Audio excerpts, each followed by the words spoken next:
Cyrus II ruled the Persian Empire, also known as the Achaemenid Empire, from 559 to 530 BC. His life and achievements were well documented by Greek, Roman, and Persian historians, as well as archaeological findings.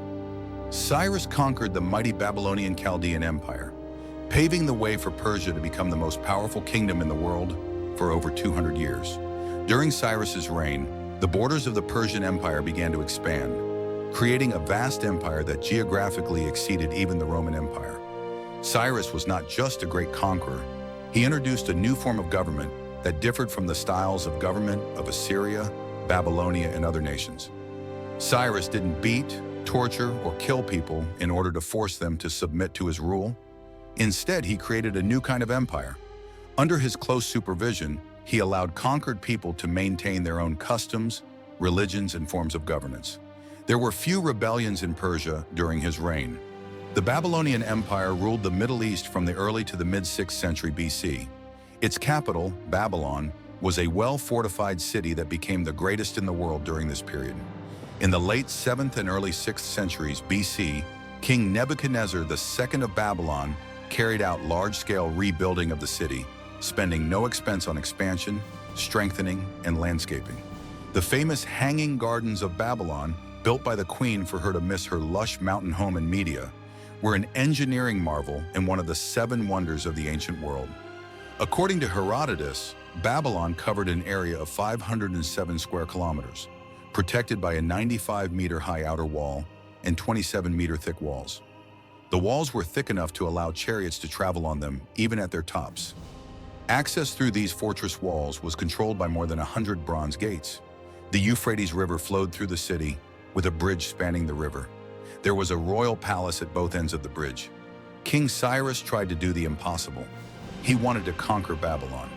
His strategy was brilliant and simple. He dug trenches to divert water from the Euphrates into a large reservoir. As soon as the water level dropped, his soldiers moved up the river under cover of darkness to the giant gates of Babylon. Cyrus' army penetrated the outer gate, but there were still inner gates, copper and iron. If they had not been hacked, the riverbed would have become a battlefield.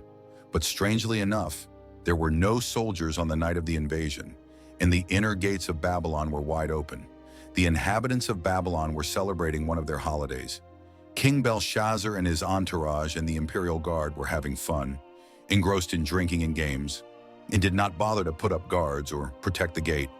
Having crossed the Euphrates and penetrating through the outer gates, the Persian soldiers broke into Babylon and took the city by surprise, winning a magnificent victory some called wonderful, as Herodotus and Xenophon wrote.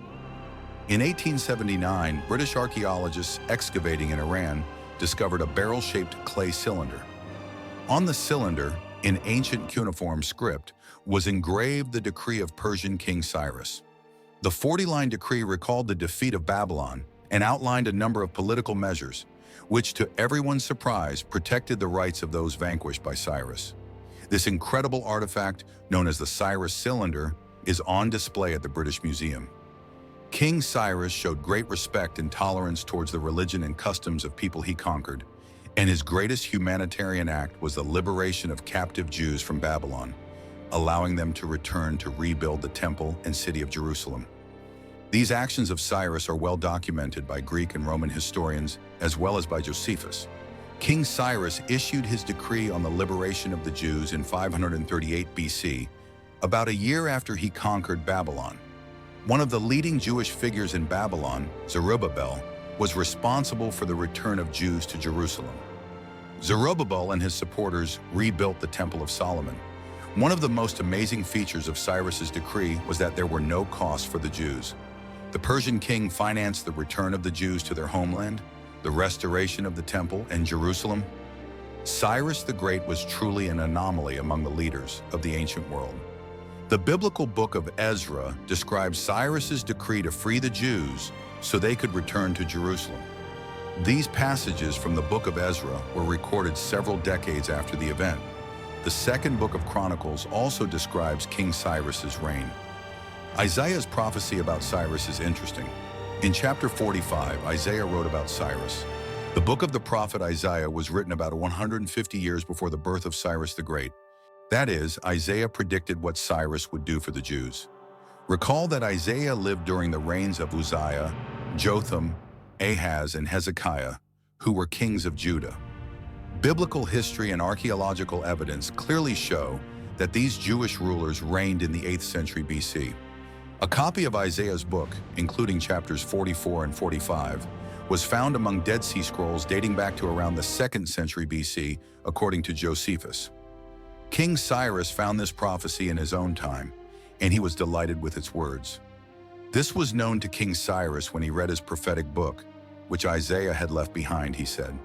It was predicted 140 years prior to the destruction of the temple.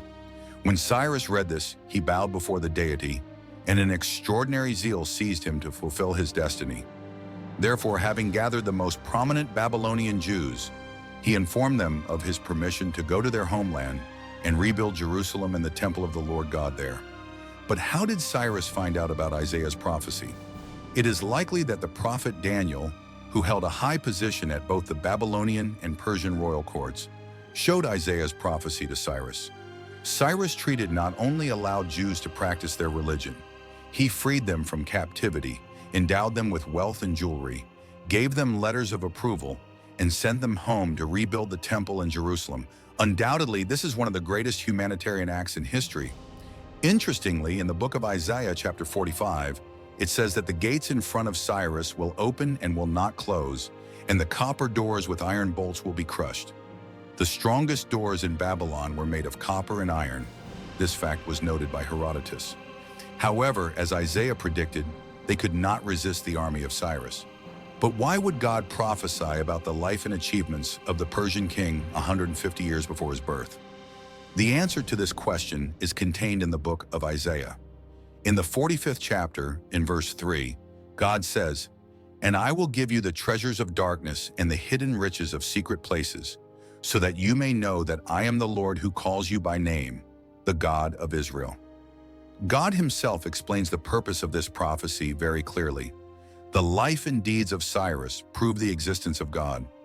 Cyrus understood this himself, and he said of himself, "The Lord, the God of heaven, gave me all the kingdoms of earth, and he commanded me to build him a house in Jerusalem, which is in Judah." This great king knew that God existed and reigned supreme in the human world. Therefore, Isaiah wrote that Cyrus was an anointed one whom God held by the right hand.